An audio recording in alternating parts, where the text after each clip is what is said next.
Welcome to the second webinar of the Show and Tell series. This webinar, we're going to be hearing presentations from 3 of our alpha projects. For context, our alpha projects are in the second phase of innovation funding, so they will have received up to 500k of funding to do 6 months of work. So we're going to hear a summary of what they've achieved over the last 6 months, and we're going to open up the floor for a Q&A from the project team as well. So if we can move to the next slide, please, Chloe. My name is Beth Foster. I'm one of the Energy Systems Innovation Leads here at the Strategic Innovation Fund. Some of you might recognise me from project monitoring activities or various webinars or events that we've hosted in the last year. Unfortunately, I can't see your faces, but I'm sure there's lots of familiar faces in the audience. We could go to the next slide, please. So before we kickstart the presentations, I'm just going to give a quick overview of the Strategic Innovation Fund, our vision and purpose, where we are going and why we are going there. So the SIF has 2 visions: to accelerate the UK's transition to net zero at the lowest cost to the consumer, and also to make the UK the best place for energy businesses to grow and scale. We used to use the expression making it the Silicon Valley for energy infrastructure. So our purpose is to provide opportunities for people, the planet, and businesses, not just in the UK, but around the world as well. And we do that through cost reduction on energy bills, new products and services, active engagement with the end customers of some of these innovations. We look at reducing climate change through carbon reductions, by reducing carbon reductions through various different processes that the energy infrastructure or organisations within the energy sector often emit. We look at energy security as well, and risk and resilience. We help businesses by providing a more innovative and agile energy system, opportunities for growth and scale, and also the more obvious one, which is funding. Next slide, please. So what is the Strategic Innovation Fund? We are a major investment programme to drive energy network innovation. It is paid for by the consumers on their energy bills. But the idea is that they invest in these projects and that will return significant cost savings in the long term. It's a £450 million pot of funding available over the next 5 years. It's designed to help energy network users and consumers, and it's a new type of innovation competition process. And I say new because we have the 3 phases, which enables innovators to fail fast. So far, we have funded 201 projects, which is equivalent to £136 million of funding. We've received 20.6 million additional contributions across the organisations that we've funded. And we have funded 300 different organisations so far, both in the UK and out of the UK.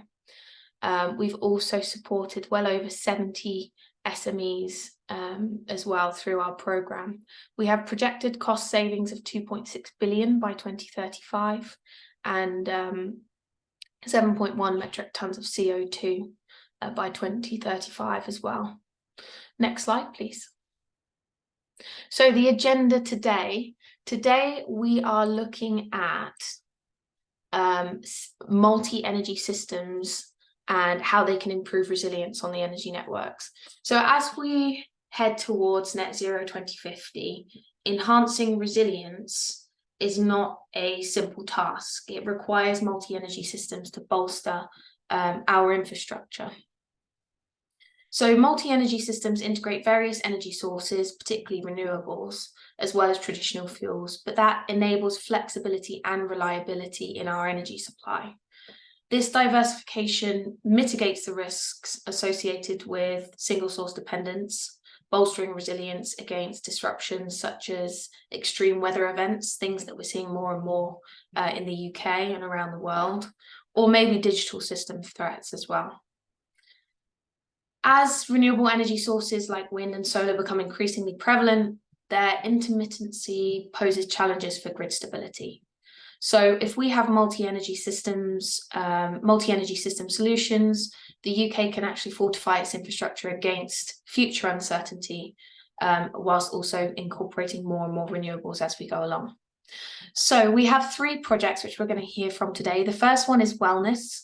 They're looking at the whole system application of demand-side flexibility to support transmission and distribution networks. Then we're going to hear from HyCoRe. So HyCoRe has set out to identify UK regions with strong potential for green hydrogen, primarily produced from offshore wind and injected onto the gas network. And then we're going to hear from NextGen Electrolysis. So pretty much what it says on the tin here, wastewater to green hydrogen. They'll integrate with fluctuating renewable electricity production alongside using wastewater, which adds resilience to our hydrogen production in the UK. Okay. That takes us to 11 past. So I'm going to hand over to Wellness to introduce themselves and take you through the first presentation.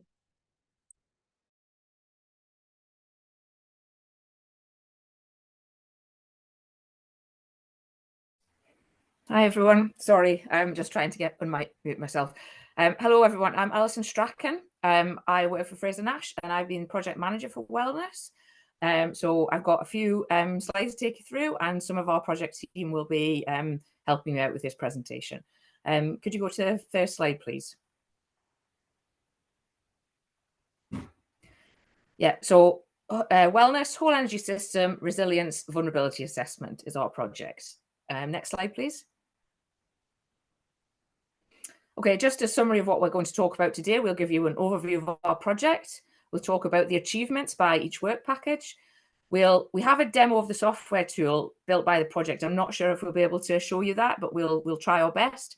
And then we talk about the next steps for this project in terms of what we would hope to achieve in the beta phase. And then we have some questions and answers for the audience. Next slide, please. Okay, so an overview of our project. The issue that we wanted to address with our project was, how do we ensure ongoing grid resilience in a 21st century net zero world? Now, one of the things that we wanted to first talk about is that there's not really a sort of accepted definition of resilience in terms of energy networks at the moment. So we all know what resilience is. We know that it's to be able to resist system shocks and to recover from impacts on the system as quickly as possible to ensure a continuity of supply. But there aren't really any sort of agreed metrics that everyone signs up to for resilience. So that's one of the key parts of our project. So what we need is metrics and data that capture the different aspects of resilience, facilitate aligning the resilience metrics with decarbonisation and other key objectives for energy supply, and that are consistent in terms of what they're measuring. So if you could go to the next slide, please. Okay, our project is led by National Grid with project management support from ourselves, Fraser-Nash, and technical expertise is presented by Electricity North West, ARUPS, Manchester University, University of Cyprus, and Imperial College London. And you'll hear from them later on in the presentation. Next slide, please. Okay, the overview of our project. We undertook 6 technical work packages, broadly covering 2 categories. The first category was modelling, which was done by our academic colleagues. So the University of Cyprus modelled the events that impact the system.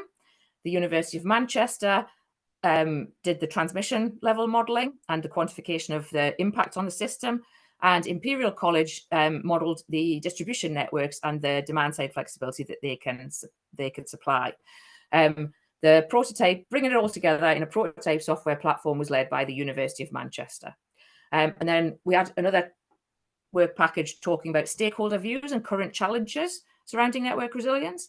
So embedding resilience in network decision-making was led by ARUP, and analysing the limitations of the current cost-benefit analysis tools and working out possible areas for improvement was led by Electricity Northwest. So the project technical outputs are summarised in the following slides. So I'll first hand over to Matthias from the University of Cyprus to talk about the first aspect. Thank you very much, Alison. So this is Matthias Pandeli. I'm an assistant professor currently at the University of Cyprus. So within this phase of the project, we developed basically a fragility-driven impact assessment model for the national grid network. So we modeled in the first step the spatial and temporal characteristic of different events and how those can span across the system. And we can do that in both ways, in a deterministic way, trying to basically model historical events to try to replicate previous experiences. And we can also use historical data and also future projections to simulate in a stochastic manner many events that can actually impact the system. So once we have the spatial and temporal trajectory of the model of the event and topologies on the system, then we can identify the intersection of the event with the assets, with the transmission network assets, also the distribution network assets if needed. And we can apply different fragility modeling to actually derive the time and the hazard dependent status on the transmission distribution assets. And then we can assess the impact of those events on the system using various metrics, for example, the energy of supply, the probability of interruption of supply, and so on. Next slide, please, Alison. So this is just in a very simple representation of how this simulator works. So we can see basically the event as it moves across the system. With yellow, basically, it was the assets that were actually affected by the event, as the simulator can identify the event as it moves across the system with the assets that were affected. It can basically derive the failure probabilities as a function of the event. And then we basically throw those into multi-spatial and multi-temporal optimal power flow models in order to calculate the impact and potentially where we expect to lose some demand on the system. Next slide, please, Alison. And this is just another example in a study way how the simulator works. So the pinkish basically trajectory shows the event, as I said earlier.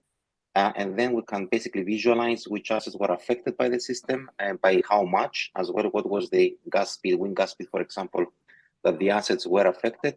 We can decide in a stochastic manner which assets may trip because of the event, as tripping of those assets is also very stochastic.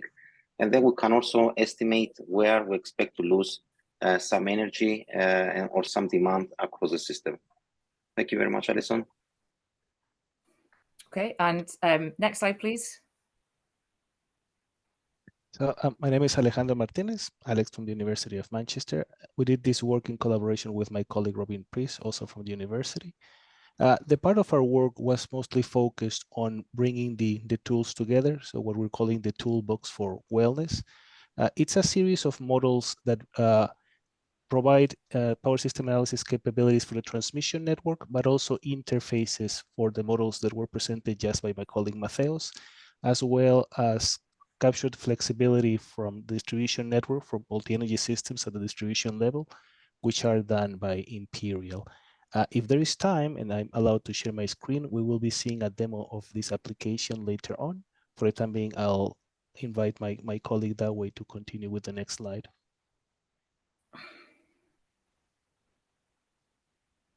Can we go to the next slide, please?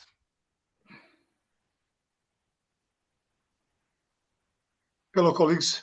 Yeah, this is Goran Davey. We've been working on this. Just to quickly highlight, this is to look at how the future distribution networks can enhance resilience due to kind of these, big weather events, both transmission and distribution level.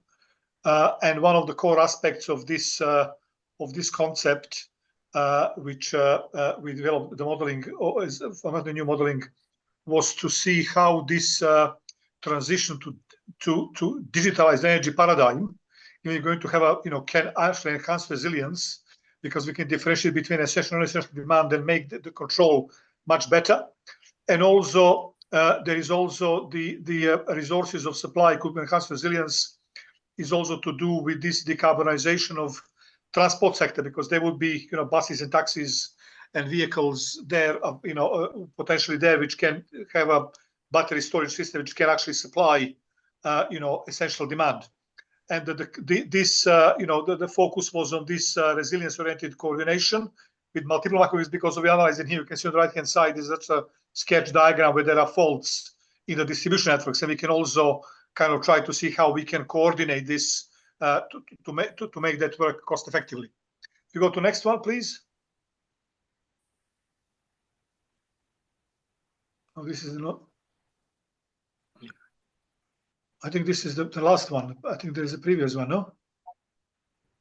We've got three. Goran, sorry, I had to take some out. I had to take some out to okay. make the time. okay, understand. Okay. So this now looks into this, how also repair crews and also local resources can be used to enhance resilience. And this is also to show, for example, that the repair crews is being sent to repair the link with the transmission with the substation B2, and then also later on to do other areas. But the key aspect of this one is that these mobile sources, which is not easy to see this, is moving from this microgrid 1 to microgrid 2. You can see that there are buses, and also EVs in there, which can then be used to enhance resilience. And what is showing in the diagram below, fundamentally, the red one is the essential demand, and the diagram, and the top one, black one, is the total demand. And we demonstrated here that this will actually supply, will be able to supply the essential demand, although without these resources and also repairing these circuits which were grounded, so that we can enhance resilience, so that we can actually supply essential demand with this. And now this is something which is being done, and we're now going to also look at one of the core aspects going forward is to link how these local resources can also be used to support transmission, and to look at this interaction between transmission and distribution system would be a kind of very relevant topic of the future work. Thank you. Okay, thank you. Next slide, please. Yeah, so I'll hand over to you, Tian, to present these next couple of slides. Thanks, Alison. I'll try to be quick, catch up on time. I think that the key point for the work package Arab led is with all those brilliant models, we need to really understand how they can make a difference in the business. And in order to do that, we've hosted 2 workshops, one virtual and one hybrid in-person event, focusing on standardizing resilience quantification, as well as looking at how we can unlock investment in infrastructure resilience. In total, we managed to have outside in total 44 stakeholders was engaged, out of which 26 were from outside the projects team.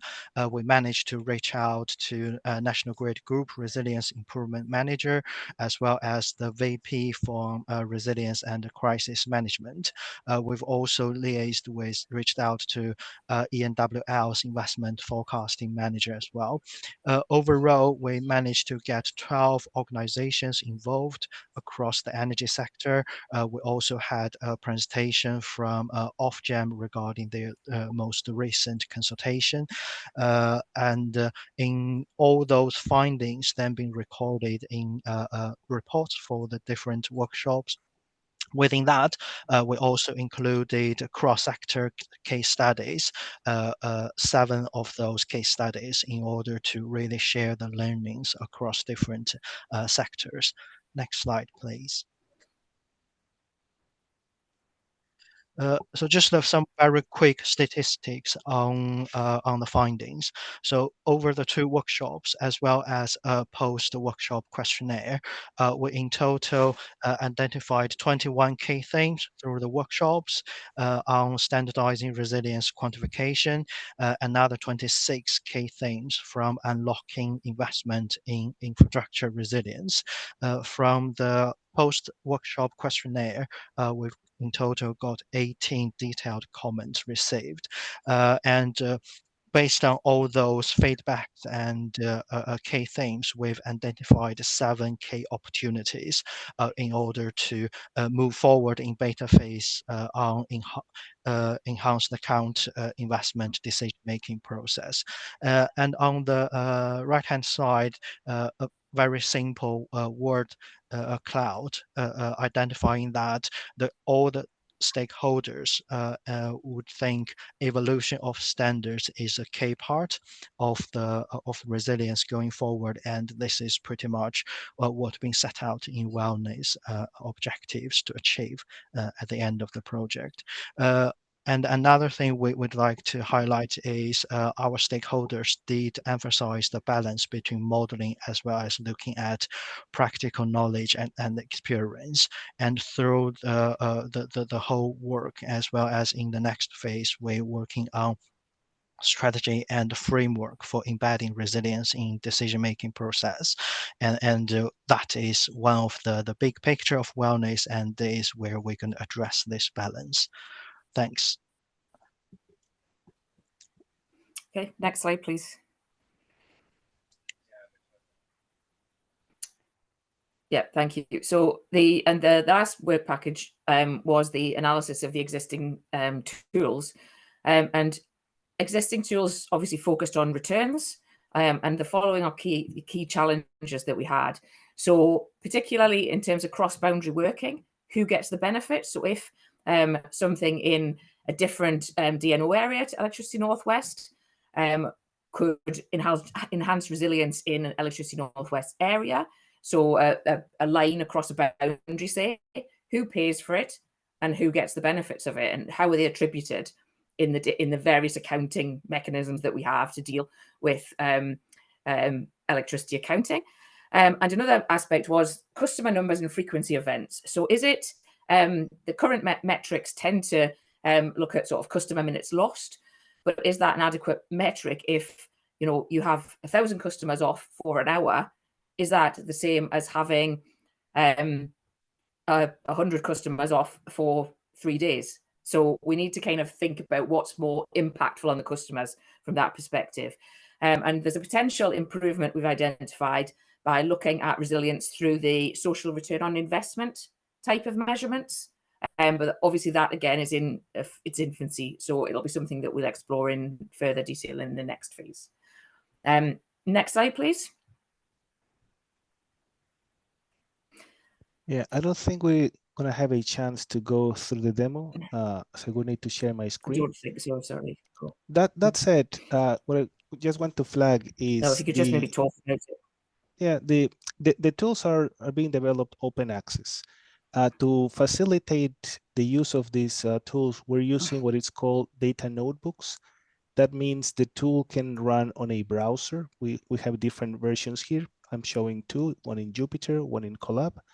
Both of them could be open in a browser, in this case, Google Chrome. The advantage of using this type of technology is that you can have instructions, you can present your assumptions alongside the different pieces of the code.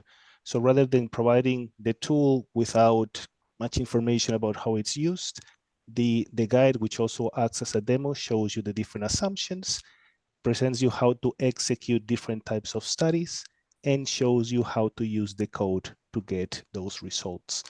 The examples that we had in alpha cover modeling of extreme events, like what Matheus was mentioning with the windstorms, stochastic analysis going from extreme events to extreme impacts, the use of flexibility and different types of loads, as well as the interactions bringing all these models together. There won't be much time to discuss that in more detail here, but we're happy to have a follow-up discussion. I'll go back to you, Alison. Okay, thank you. Next slide, please. Okay, just a couple more slides to go. So one of the things that we identified was that there were a number of other SIF projects looking at innovation, in resilience during this innovation cycle. So the list of them is there. We've been arranging meetings with the other projects throughout this this phase to collectively identify similarities and differences between our projects, areas where we can collaborate going forward. The projects themselves are different. They make different contributions to the whole resilience picture. But there's definitely areas we can coordinate in beta, and we'll be looking to do that. And work is ongoing to just define exactly what those are, and that will be informing our beta application. Next slide, please.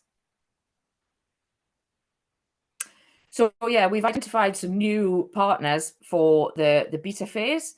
So those include sort of UK Power Networks as another distribution network operator who have a different type of system to Electricity North West, and it allows us to look at the conclusions across different types of network. PNDC at the University of Strathclyde, the Power Networks Demonstration Centre, who would hope to be able to do some of the hardware stuff to do with distribution network flexibility. The Met Office, who will provide some data sets in terms of the events that can happen, and other transmission operators such as Scottish and Southern Electricity Networks and SP Energy Networks, so we can look at the whole of GB and find the different transmission networks and how they feed into this project. Next slide, please. Okay, yeah, so there's just a sort of plan for our beta phase. We plan a 3-year project, and it's basically developing all of the areas that we've talked about with the view of doing a demonstration in parallel with National Grid's existing systems. If you could click the next slide, please. Yeah, so the key elements of the beta phase: developing the software to deal with different events and to fully link with the distribution flexibility elements, looking at different network structures and looking at some hardware testing, firming up on those resilience standards and metrics, which we identified as a result of the workshops that Yusian talked about, developing a production version to run in parallel with existing NGET processes, and a preparation for a business as usual rollout, and also a cost benefit analysis of the value of this tool that we're producing. Next slide, please. So that's our project. So I will hand over for questions. Thank you. Thank you, Alison, and thank you very much to the Wellness Project team. I'm afraid we're out of time. Actually, let's squeeze in one quick question before we hand over to HyCoRe. We don't have any Q&A in the chat, so this is one from me. Obviously, to do this project, you've had to bring together a lot of very complex sets of data. There will be a lot of data cleaning, a lot of standardization you will have had to do. What was the biggest challenge and how did you overcome it? Good question. Can I hand over to one of my modelling colleagues to take that question? Yeah, You've only got 2 minutes, so I'm afraid. Yeah, it'll have to be a very quick answer. So when it comes to the simulator that we developed, Beth, and this fragility-driven modeling and impact assessment, I mean, it really depends on experiences with such events in order to develop accurate vulnerability models for the assets and also to model as realistically as possible all the events that we're simulating. So there is an uncertainty there. As we tackle with different stochastic approaches of certainty modeling and so on. But I would say the data related to the fragility of the vulnerability modeling and the event modeling is one of the challenges that we faced. And we're hoping basically in the next phase with the involvement of Met Office as well to try to improve the accuracy of that modeling as well from the simulation perspective. Thank you. Thanks very much. Okay, we're Green out of meeting time also now. mentioned. Oh, sorry. I'm afraid we're out of time now. We're going to move Okay. on to the next project. But thank you very much, Wellness. And yeah, look forward to seeing your outputs on the Smarter Networks portal. So we're now going to hear from Hydrogen Cost Reduction. I'm going to skip my intro and let the project introduce themselves. So over to you. Thank you, Beth. Afternoon, everyone. I'm David Lynch. I'm a strategy manager here at Northern Gas Networks, and we were the network lead for the HyCoRe program. So I'm just going to start by providing you with an overview of the HyCoRe project. And next slide, please. So our project identified UK regions with high, strong potentials for green hydrogen, produced from offshore wind and injected into the onshore gas network. In particular, we examined whether this approach offered a more economic and deliverable solution than offshore wind farms producing the electricity directly. The HyCoRe program focused around three research themes: national modelling, identifying high potential areas based on onshore wind constraints and opportunities. We then did a deep dive modelling of a selected regional specific solution. Here, understanding infrastructure solutions that will provide connectivity between offshore wind production areas and the electricity consumers and gas network. And then finally, we conducted a technical challenge assessment, here looking at identifying technical challenges that may impede deployment, exploring design and optimization of test and validation solutions in order to de-risk technology pathways. So now I'm going to head over to work package 2, the program lead there, and that was Roshina. Next slide, please. Thank you, David. So good afternoon. My name is Roshina Jagdari. I am a senior engineer at Arup, and today I'm going to be presenting on the work we did in work package 2 on behalf of a number of project partners who contributed to this, focusing on the onshore and offshore considerations to producing hydrogen from offshore wind. Next one, please. Thank you. So in terms of onshore consideration, this work was conducted by Offshore Renewable Energy Catapult, and that included identifying 12 potential hydrogen offtake points, which was then incorporated into the model for the offshore considerations conducted by Arup in order to understand the spatial influence of those onshore connection points on offshore locations. The study also focused on the electricity distribution network congestion analysis that included a headroom capacity study around those 12 locations. The key outcomes of that study were, firstly, the T-side was identified as a key location that could benefit from offshore wind to help with electrical decongestion. It was also clear that significant investment would be needed to prevent this capacity bottleneck situation in the future, and also strategic placement of electrolyzers can serve as a great balancing tool. Next one, please. Moving on to offshore zone considerations. So we adopted a data-driven approach using SCALE, Arup's digital offshore wind deployment model, to identify areas of high potential for offshore wind development that supports green hydrogen production. If we just click 2 more, please. So we did that in the assessment in 2 steps. So first, we determined the levelized cost of hydrogen, and that showed 6 broad zones that exhibit lower cost due to favorable conditions and proximity to shore. So if we click 1 more, we'll see a map that shows that. And then we investigated the effect of changing the treatment of geospatial constraints on the locations for optimal deployment across 3 different scenarios. So if we press 1 more, we'll see the influence of now considering geospatial constraints has on those zones. The model then identifies the most optimal location for 1 gigawatt offshore wind clusters by selecting the overall lowest cost and lowest overlap with constraints option. And finally, if we press 1 more, we can see that through this analysis, sorry, 1 more, put too many animations. We can see that through this analysis, we've been able to identify optimal zones that presents the stronger opportunities for developing offshore wind from green hydrogen. Next slide, please. We then did the regional modeling of infrastructure solutions, which was the work undertaken by Renewable Energy, which focused on specific inter-area solutions and also export systems by looking at the zone from the previous offshore work as a case study. This included modeling the optimal electrical and pipeline interior solutions, as well as evaluating 4 different scenarios around export systems.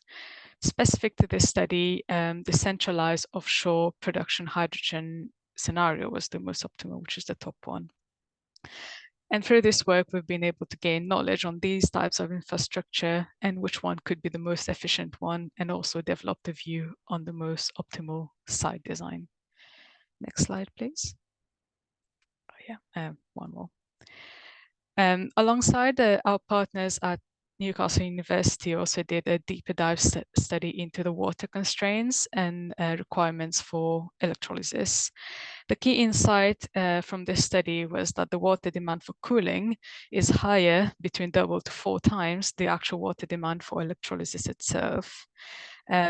Use of seawater could have additional benefits, specifically around consenting and regulatory constraints, but that would require desalination. And actually the desalination process is a relatively lower demand compared to electrolysis itself.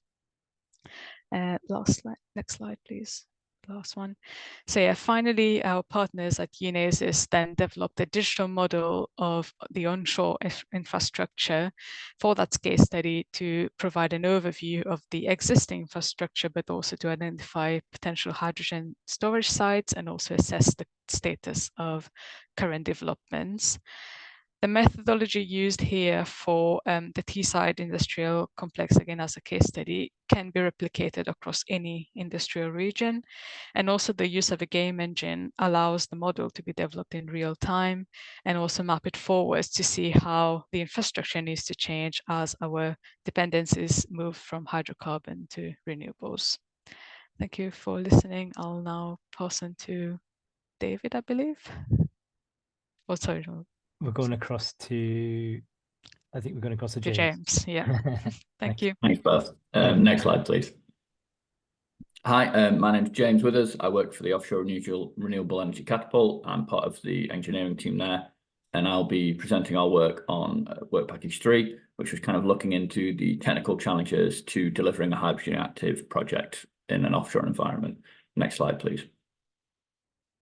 So the kind of first main task we challenged was trying to analyze the technical hurdles you'd have to overcome for the potential configurations of any offshore wind to hydrogen system. So whether that be a decentralized system, which is shown in the bottom image, or a kind of centralized offshore system where all your hydrogen infrastructure is in one major plant, or kind of a onshore centralized system where you pipe your energy back, but instead of going to the grid, you'd go to an onshore power plant. In this work package, we identified the key technical challenges, and we also scored all the challenges with a TRL kind of value. And it really highlighted that it's a real blend between some technologies that are quite mature, especially on the kind of wind turbine side, versus some really kind of up and coming new technologies like the hydrogen desalination, things like microgrid control of these kind of things. Another task we did in this work package was a kind of small scale case study on if you were to kind of design a decentralized system right now, what would that look like in the current market? So things like space required, how would you power these components, where would your hydrogen need to be routed? And that's the image on the top. Next slide, please. So we had a few more kind of key work streams. One of them was modeling compressor control philosophies. So kind of we modeled both extremes. The one that you can see on the image is kind of the more simple of the control sequences. Otherwise, you wouldn't be able to really read the other philosophy. But one philosophy was looking at trying to minimize compressor shutdown startup. So you would use your compressor bypass, where hydrogen is if your hydrogen is too low a flow rate, you will just recirculate hydrogen to ensure that you can just constantly have your compressor up, so you never have to turn it on or off. The other philosophy was basically the reverse, so constantly turning off your compressor whenever you had a low enough hydrogen flow rate that you couldn't operate it. So this model really showcased the kind of effects that just one component can have on your plant design. So if you go for the kind of energy intensive no shutdown method, you waste 30% of all your compressor energy is just recycling hydrogen. So it's basically energy wasted. Whereas the other way, you kind of you start up and shut down your compressor more than would be appropriate. You'd probably end up breaking them equipment. And also you need kind of 30 times the buffer storage to feed that system, which will obviously have a huge knock on to kind of your plant design if you were trying to take one of these things off wind. We also managed to speak to several kind of electrolyzer manufacturers and compressor manufacturers and kind of all the components you'd need. And we reviewed the maintenance requirements for all the equipment that you'd need in an offshore scenario. So things like how often should we be just, how often are your maintenance periods? How often should you be kind of just observing things? And we found that there is a lot more maintenance because there's a lot more equipment, but it wasn't kind of, it wouldn't ever stop at the rollout of this project. It was kind of 6 monthly on the electrolyzer side, which seemed quite reasonable. And then we also reviewed some of the technical challenges with repurposing existing infrastructure. So whether that be kind of subsea storage, pipelines, or kind of oil platforms. And we kind of categorized what the challenges were and things like that. Next slide, please. We had one more task, and I'll pass over to our colleague, Natalia, who helped us, and she'll present them. Thank you. Thank you very much, James. Hi, everyone. I'm Natalia from Newcastle University, and we did the final piece of this work package, which was to come up with a framework to assess and quantify resilience and robustness of these systems. Very soon when we started this work, our colleagues from Catapult explained that the configuration of these systems are not unique. So this is not a standardized configuration as we saw even on the previous work package. And basically, it comes to the question, how can you assess these systems from a perspective of resilience and robustness? So in HyCoRe Alpha, we basically focused on two things. The first was to identify key aspects so that we can assess these terms, understand the relevance between these two terms for these systems, and basically provide definitions for hydrogen from offshore wind systems. And the second thing was to propose metrics that will allow us to quantify the resilience and robustness of these systems. And this would depend on the hydrogen that is supplied or not supplied, according to our analysis, but also the lost revenue due to hydrogen not supplied. And we have summarized our work on the figure on the left, where basically at the heart of it, we can see that that would be the framework for the assessment and of the resilience and robustness of these systems. Some key information that is required is the actual configuration of the systems, how much hydrogen is supplied, what event occurred, what is the available hydrogen storage, what is the price of hydrogen, but also on the right we can see the quantification metrics. So the first is the quantity of hydrogen not supplied. So if something happened, how much hydrogen was actually not supplied in kilos or kilowatt hours. The second is the ratio of hydrogen not supplied, and that would be a percentage that we deemed was important, especially if you want to compare two systems that may not produce exactly the same quantity of hydrogen, especially at design stage, but also which is the lost revenue due to hydrogen not supplied. Thank you very much.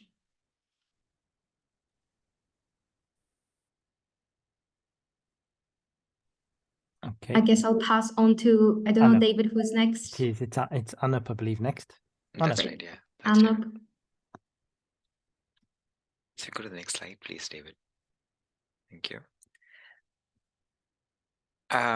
So yeah, hi all. My name is Anup Nambiar. I work as a research engineer at the Catapult, and I will be reporting very briefly on the work that we completed within work package 4 of this project, which is around validation and demonstration infrastructure optimization.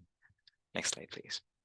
So this work kind of started within HyCoRe Discovery, which was the previous phase of the project, wherein we identified gaps in both the technology and the test and validation facility requirements for integration of hydrogen systems to wind power.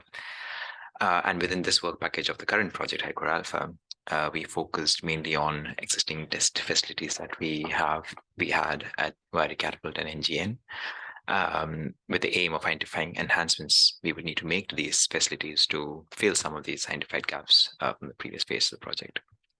3 main tasks in the project: one on the market study, which is basically an extension of the work that we did in discovery, looking at what the needs were for test facilities, and then a second task on facility specification, identifying what the enhancements required are with our current testing facilities that would allow the testing of wind-powered hydrogen systems, and then facility costing. How much would it cost to develop this infrastructure? So can I have the next slide, please? Thank you. And the 3 of the 4 key outputs from this work package. One was the first task around the market study, wherein we identified the gaps. So we developed tools as a part of the second task to determine specifications for all the equipment we would need in a hydrogen test facility. And using the tool, we assessed the potential of deploying such a hydrogen test facility in our Inwari Catapult's Blythe site. And from the third task, the key output is a tool we developed that can estimate both the capital cost and the operational costs of running such a hydrogen test facility. Next slide, please. Okay, so I think I will not go into these in detail, but then, yeah, that's just a snapshot of some of the results from the work. So that, for example, gives you the matrix of test facilities that we developed. Can I have the next slide, please?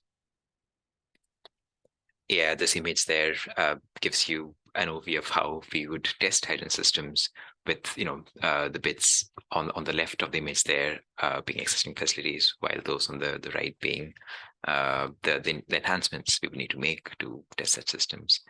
Next slide, please. Again, a quick snapshot of what this test facility will look like.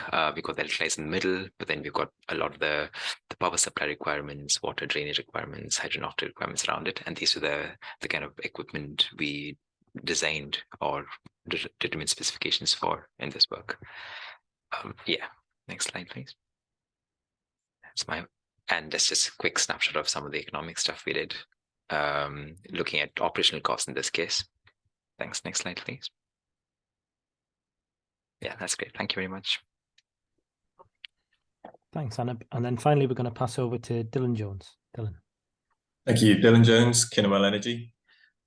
So Work Package 5 investigated key challenges and barriers in the routes to market for a large-scale green hydrogen project in the UK. And these challenges were identified during the discovery phase of HyCoRe. Could I have the next slide, please? So it's split into 3 subtasks, the first of which was looking at barriers in the markets and regulation. So this work was done by ARAP, and they conducted a thorough review of existing regulation for gas and electricity and identified any gaps, leading to a series of recommendations for the government, for Ofgem and industry, to clarify what existing frameworks explicitly apply to hydrogen, and also to amend or create duplicate regulation to cater for hydrogen. Next slide, please. So the next task was a resilience study. So this work was done by Kinewell, and specifically we were looking into the role of hydrogen storage to maximize the energy produced by a green hydrogen project by minimizing curtailment using storage. So we developed a stochastic model to simulate generation from the wind farm and demand, and then used this model to assess different size hydrogen zones and different hydrogen blends to assess the storage requirement to mitigate curtailment. Next slide, please.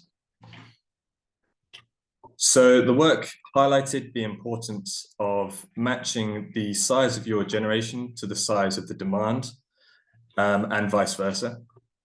And additionally, it noted the importance of not just modeling seasonality, but also the volatility in predicting the storage requirement, as well as the significance of considering downtime of the wind farm, such as planned maintenance. Next slide, please. Okay, and then the final consideration within this work package was supply chain maturity. So the ORE Catapult reviewed the UK supply chain that would be required for a gigawatt scale green hydrogen project from offshore wind. And they used these 4 maturity level categories as defined by the Danish Energy Agency. And they're more general categories, so they can be applied to a novel situation like this where your standard TRL, MRL categories might not be as accurate. And using this, they defined the maturity for several key technologies and identified some as having several key technologies having some having low supply chain maturity. Examples were the power management system and the electrolyzer unit. And this helps to direct targeted investment into those areas. And the analysis was performed for both decentralized topologies, as you can see in the top diagram there, as well as the centralized layouts, which involve a centralized electrolyzer. Next slide, please. Okay, yeah, I'll pass back to David to round off. Thanks, Dylan. So that concludes our presentation on HyCoRe. We now invite, if there is time, for any questions. I haven't seen any questions in the chat at the moment, but yeah, I'll maybe hand back to Beth. Thank you very much. Thank you to the whole HyCoRe team. That was a huge scope to fit in 6 months. Quite shocked at how many specific problem statements you were looking at within a much larger problem statement. Going back to your regional energy, sort of regional modelling work, you talk about, you know, the best solution would be to do the electrolysis out at sea, connect the wind turbines to the electrolyzers, and then pipe the hydrogen to shore. Was that the best case in every scenario that you tested, or were there some cases where actually that wasn't the most optimal solution and you choose a different type of infrastructure to do this?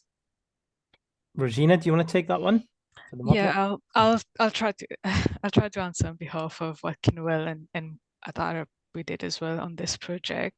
So yeah, as you could see, Kinwell looked at sort of the 5 scenarios of how could you export either electricity or hydrogen to shore.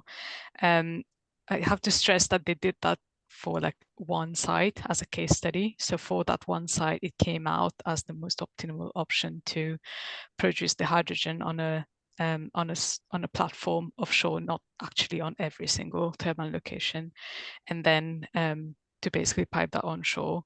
So it might not be the same answer if you look at, you know, we outputted 29 sites in our study as a 29 gigawatt target. It might not be the same for all 29.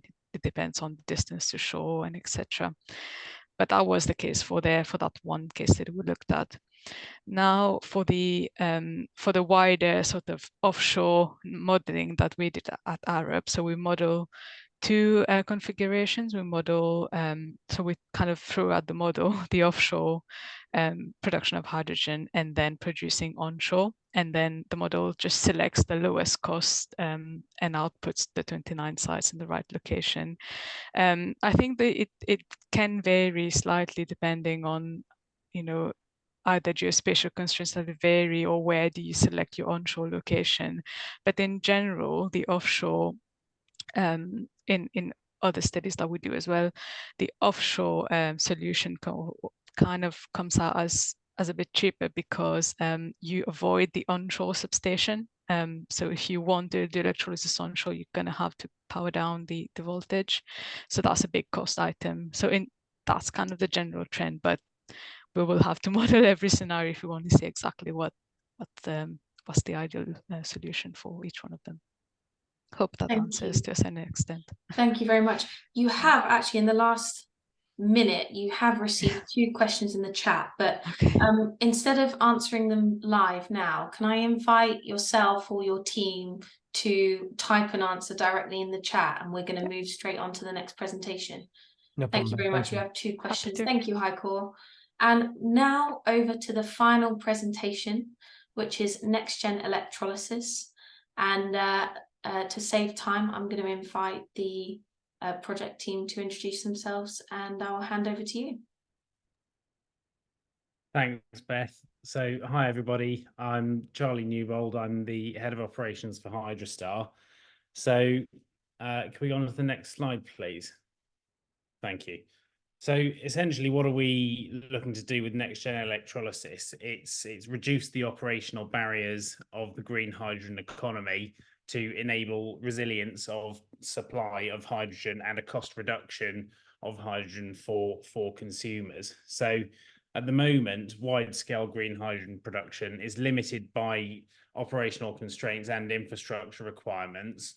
One of the major factors of these being the requirement for highly purified water, and therefore a very large water supply and electrical supply, which affects water networks and electrical networks alike. And this really constrains locations across the gas network which hydrogen can be produced and therefore delivered to specific users or locations. And that may be locations that are wanting to take, or users that are wanting to take a higher amount of hydrogen earlier versus some who are happy to wait for hydrogen to be more wide scale. And this is also an issue in terms of resilience, because so by having fewer large scale hydrogen generation points, rather than multiple distributed points, it places more of a risk for single point production. So what we're looking at as well is distributed production and how we can set up the device to enable that distributed production. Then one of the final things being to do with the cost reduction. So electrolyzers contain a lot of rare metals and expensive membranes. What we've done as part of NextGen Electrolysis is totally remove the requirement for rare metals and use membraneless electrolysis as well, so that we're looking to increase resiliency within the device, along with how the device is operated across a network. Next slide, please. So yeah, really to summarize the project as well, lowering the operational barriers by using water that is less pure and addressing the real world manufacturing and operational constraints to reduce the cost of hydrogen production. Within discovery, we found that there really is a significant water footprint of hydrogen. Obviously, for the direct consumption of water, it's 9 to 10 litres per kilogram, but actually all the water, including for the purification of water needed for electrolyzers, really increases the water demand by a significant amount. So therefore, alpha phase was largely focused on a proof of concept of the NextGen technology, conducting tests on lots of different impure water sources, and then demonstrating that we can remove rare metals entirely, remove membranes from the design, and still maintain strong hydrogen production. We also looked at control systems to essentially enable this distributed production model directly from renewables. So being able to take the fluctuating power and basically make sense of it, produce hydrogen resiliently off a fluctuating load, and also extensive modeling of how the technology can be applied across the gas network to enable smart injection strategies and to deliver hydrogen to customers who need it earlier, but also over a longer period. How do we want to inject hydrogen into the network to deliver what's needed long term? So therefore, the opportunities that we had to address was removing the need for purification processes entirely, so directly using the wastewater and lots of different sources of wastewater. And this means that we can produce in this distributed manner where there are potentially impure water sources but not significant water network infrastructure. and looking at the smart injection strategies to potentially inject to specific customers or areas, so that we can actually achieve a more wide-scale hydrogen rollout rather than just at specific points across the network. As I mentioned earlier, high resiliency of the device itself by removing membranes as a potential source of failure, but then also setting up the system to distribute power across the stacks in a more resilient manner. And really, this is resulting in a simultaneous reduction of the burden on water networks and also electricity networks at the same time. And then obviously the removal of rare metals and expensive membranes, that's one of the major factors in reducing the cost of hydrogen, is reducing the initial capex cost of the device. And it also enables faster and less constrained manufacturing because you're operating with stainless steel rather than rare metals. Next slide, please.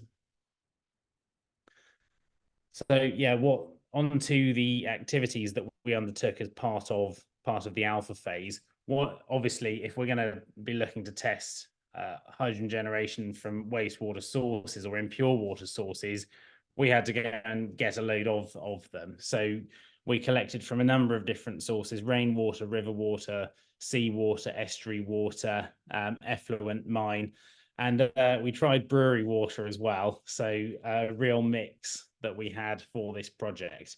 Now, what you can't see in these photos is the fact that, you know, there are other things in these water samples that aren't just the microelements. So we did the microelement testing to see what other salts, etc., are in the water that might affect the electrolysis reaction.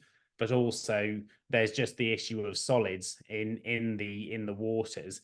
One of those being microplastics, and actually we could visibly see in the Exeter River water sample some microplastics on the surface. So that's going to be a real consideration for when we're looking at it in beta and a large scale process that we're going to need to remove these, but without using purification. So how can we use essentially settlement methods to remove these so that we can then use the impure water, but actually remove some of the other contaminants?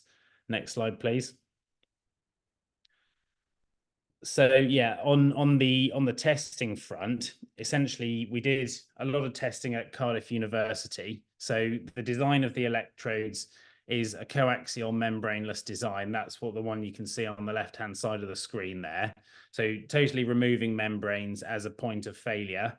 And then what we would do, the testing rig in the middle, is how we did the gas chromatography testing that told us, you know, are we producing just hydrogen and oxygen, or are there other things in there as well? Because one of the key things with wastewater is we don't want to produce something else that's not hydrogen or oxygen.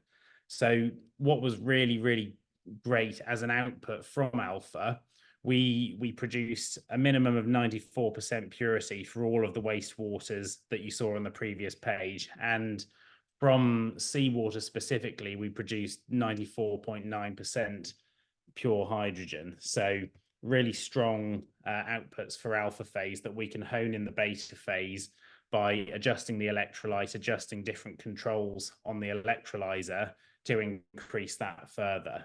And I'll hand over to Osama to talk through the control system. Thanks, Charlie. So I'm Sorry, Osama. could you go back to the previous page quickly? Thank you. Yeah, working as a technical engineer for HyCoRe.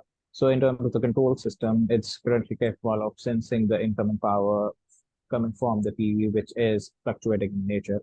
Having the power sense, it then takes the decision with regards to what's the best possible way of utilizing or channeling the power.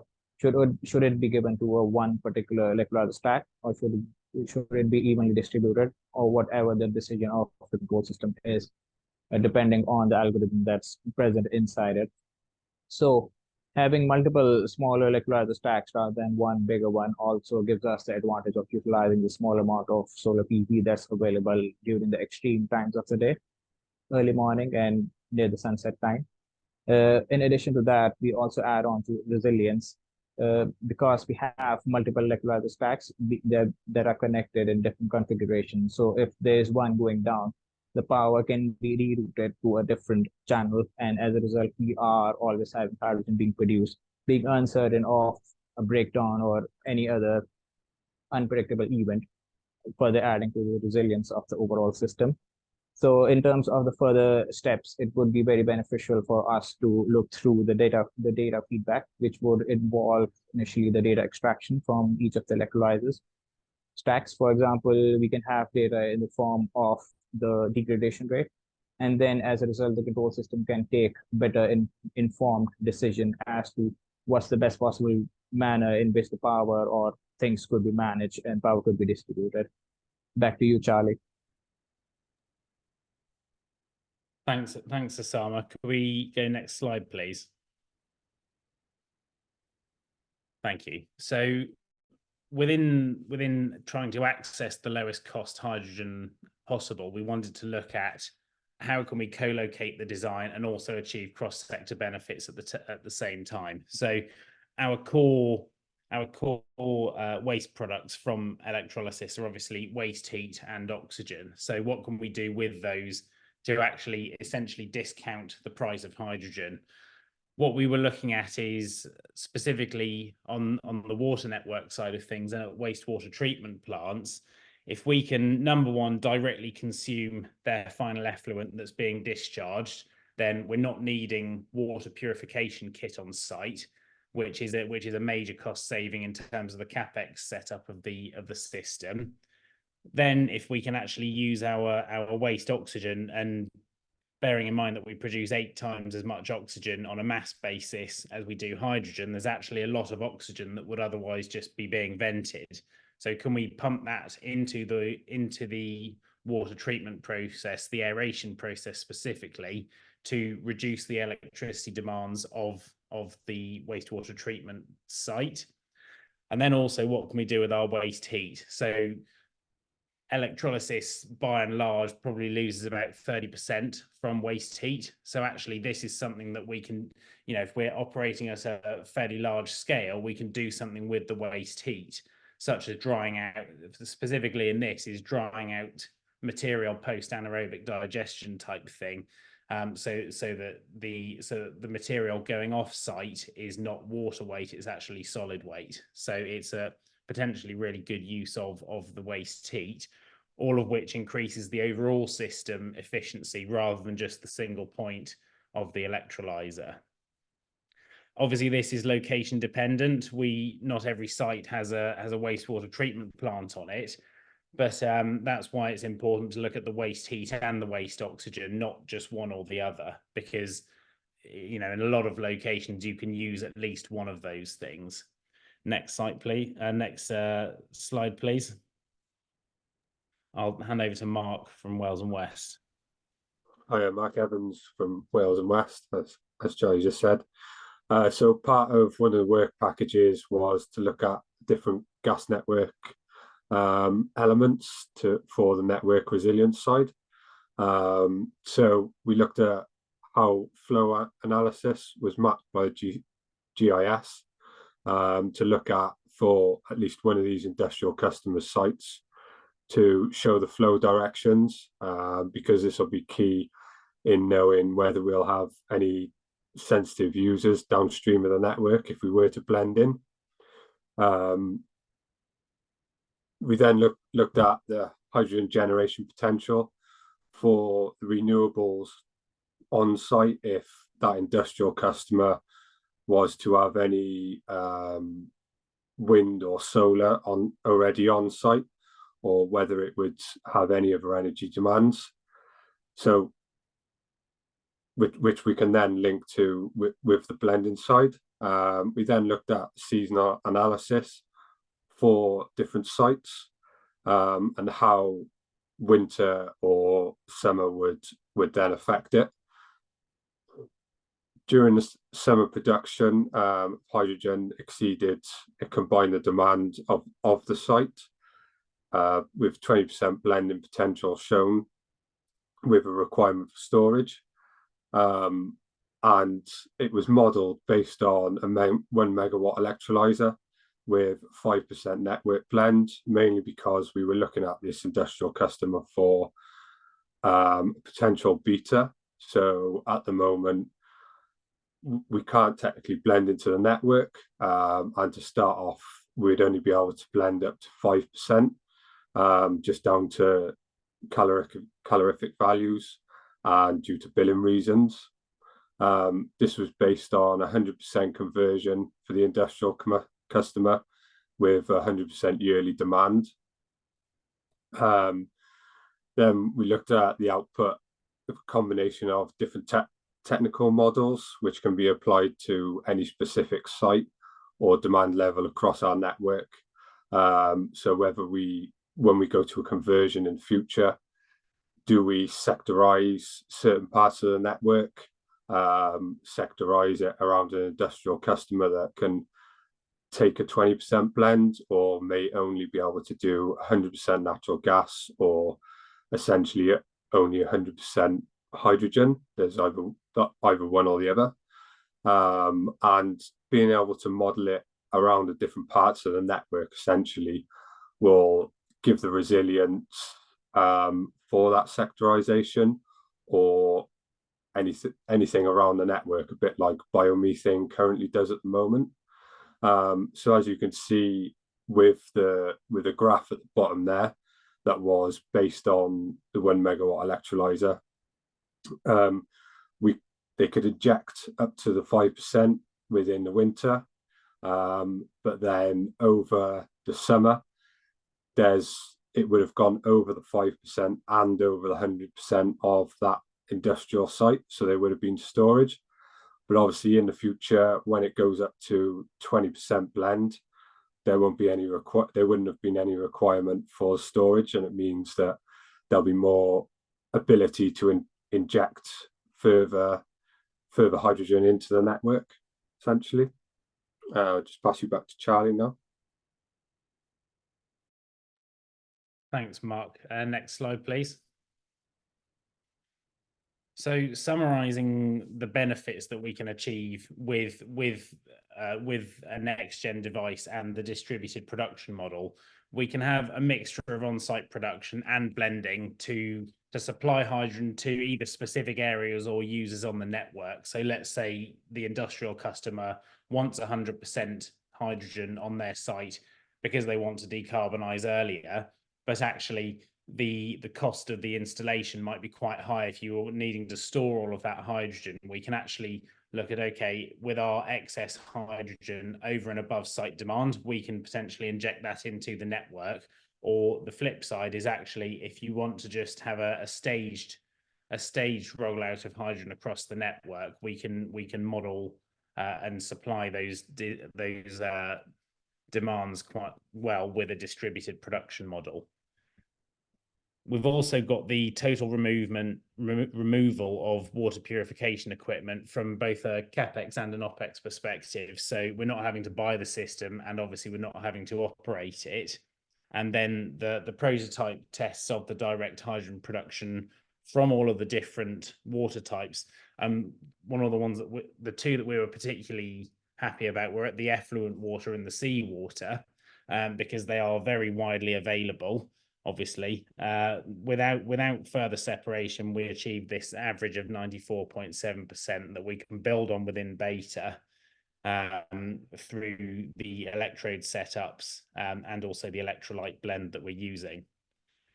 Obviously, a reduction in the water consumption, we modeled that up to the gigawatt level. So when you just consume the water directly, it's actually we modeled it to be 8.2 billion litres per gigawatt capacity through the removal of water purification when considering the effluent that's produced from that purification process. So substantial amount of water saved each year, and particularly if that's coming from the water network itself. Then along with using the final effluent directly, if we can actually potentially use our oxygen or our waste heat, we've got the chance to discount the price of hydrogen further.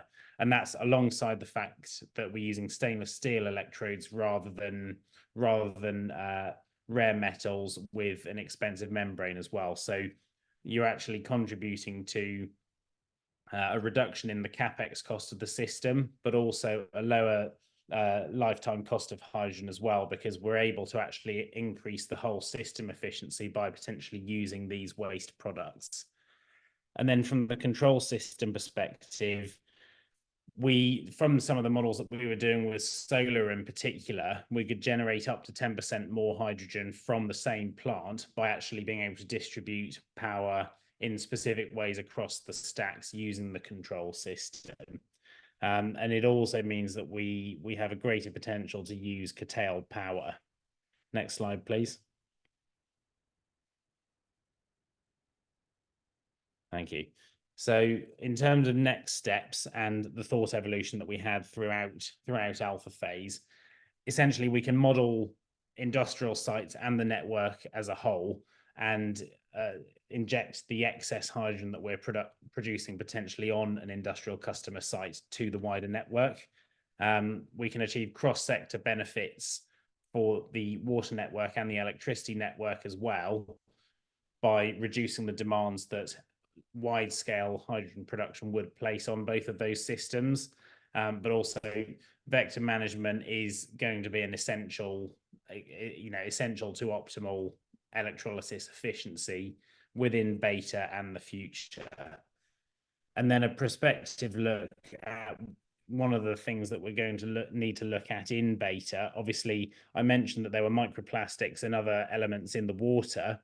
What we want to do is set up a settlement system so that we're not actually having to use any sort of purification, and we can just use an engineering solution to let the different solids separate as they will naturally do anyway. And then next steps. So beta phase, essentially what we're wanting to do is demonstrate this technology at 2 different sites which have different water types. So one of them has industrial process water, the potential for river water, borehole water, and also rainwater. And then the other site having final effluent water, seawater, and those are the main 2, but obviously you can test rainwater there as well.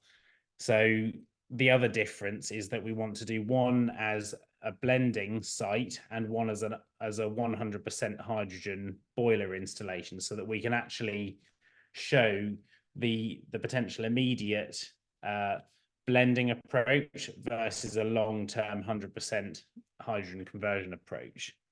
Next slide, please.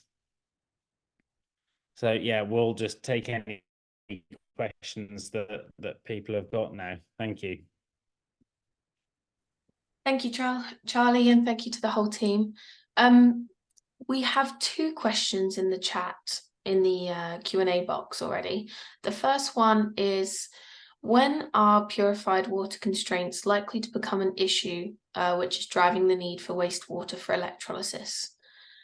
There's a second part to this question, which says, I suspect there are locational aspects to this as well, given the wide ranges in freshwater available nationally. Yeah, so essentially when it's going to start becoming a problem is when we have larger scale hydrogen production. So the government's targeting 5 gigawatts by 2030, but already at the moment what we have, certainly in the southwest where Hydrostar and Wales and West are based, there's water shortages throughout the summer every year, which actually coincides with there being the most solar available. So actually when you've got the most power available to produce hydrogen, there's potentially the least water available.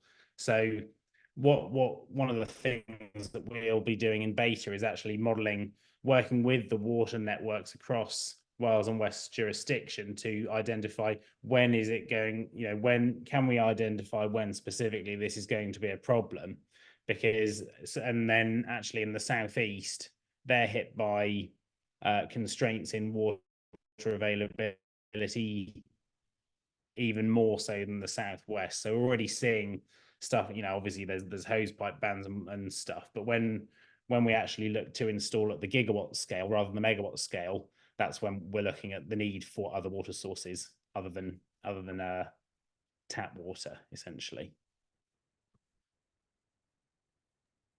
Thank you. And your next question is this technology going to be patented? / are you aware of other tech out there that is using impure water for hydrogen? Yeah, so we've already patented elements of the technology, and that's been one of the core work packages that has happened within the alpha phase from the control system perspective, and also the electrolyte blend that we're using. And then what was the second part of that question? Are you aware of other tech out there that is using impure water for hydrogen? Okay, yeah. So there's been companies that are looking at utilizing wastewater and purifying that wastewater to then use in hydrogen production. But we've also seen at the university level, they're looking at direct seawater into a device, but a lot of that is at university scale at the moment. It's not at the kind of scale that you would be able to install it or demonstrate it particularly. You're looking at a few watts of scale, but obviously within beta, we want to go up to 1/4 of a megawatt type scale and show kind of prove the concept of wastewater usage within hydrogen at that scale. Thank you. Let me see if we have any more questions. We have one from Jim.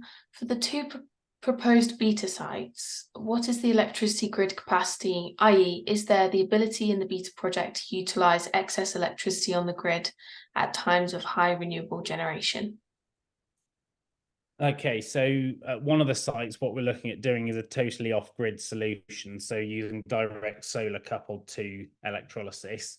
And then at the other site, we'll be connecting to the grid. I know because obviously we've designed it such that there is enough capacity for what we need to do with the testing. Not sure about the second bit, which is to potentially utilize excess electricity, but it's something that we'd be very interested in doing in terms of actually then we can consume potentially power that would otherwise be curtailed. So yeah, that's something that would be definitely good to look at within beta if we're able to do that at the site that we're connected to the grid. Thank you. Oh, we got another question, very popular. Think ahead to gigawatt rated electrolyzers. Does the scale of operations bring additional energy supply challenges, and with regards even to the physical space required for this kit?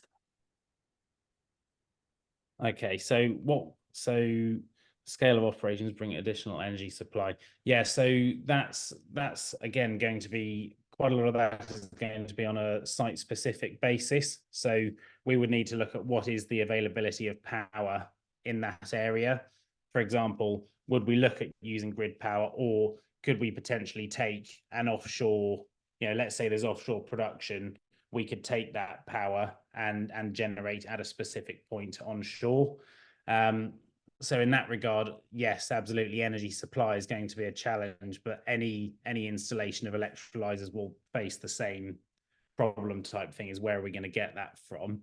And then space requirements, that's going to be, again, more probably if we're trying to co-locate with solar, for example, that's going to be more on the space for the solar that it's a constraint rather than the electrolyzer. We're looking at containerized solutions so that it's modular. And realistically, you can probably get 0.5 megawatt per container type thing. So we're not too limited in terms of space for the electrolyzer itself. Hopefully that answers it. Kind to add a little bit to that is that it doesn't necessarily have to be an industrial customer when it comes down to space required. The bonus with being able to utilize different water sources means it can either be next to a reservoir, a river, and it can be a lot more rural and anything like that. Thanks, Mark.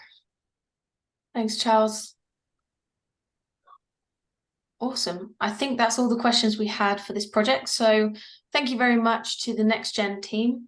And I'm just going to talk about the next upcoming show and tell webinars for your diary. So the next one will be tomorrow morning at 10 o'clock. In that session, you'll hear from projects which are all looking at asset efficiency and improvement. In the afternoon, you'll also hear from projects who are delivering a smart, stable and flexible energy system. On Wednesday, you have unlocking flexibility for heat decarbonisation from 10 till 12:35. And in the afternoon, you'll hear from cross-vector approaches for decarbonisation of transport. On Thursday, you have supporting a just energy transition in the morning, 9:30 to 12:05. And in the afternoon, you have transitioning local energy systems. I think Chloe has kindly put the link in the chat for you to register for future webinars. Otherwise, you can get in contact with us or stay updated with the SIF. If we go to the next slide, there's many ways you can do this. If you want to find out more information about us, go to www.ofgem.gov.uk/SIF. You can sign up to our newsletter on that page too. You can read our blogs, the link is here, and you can follow the Bright Spark podcast either on Spotify or Apple Podcasts.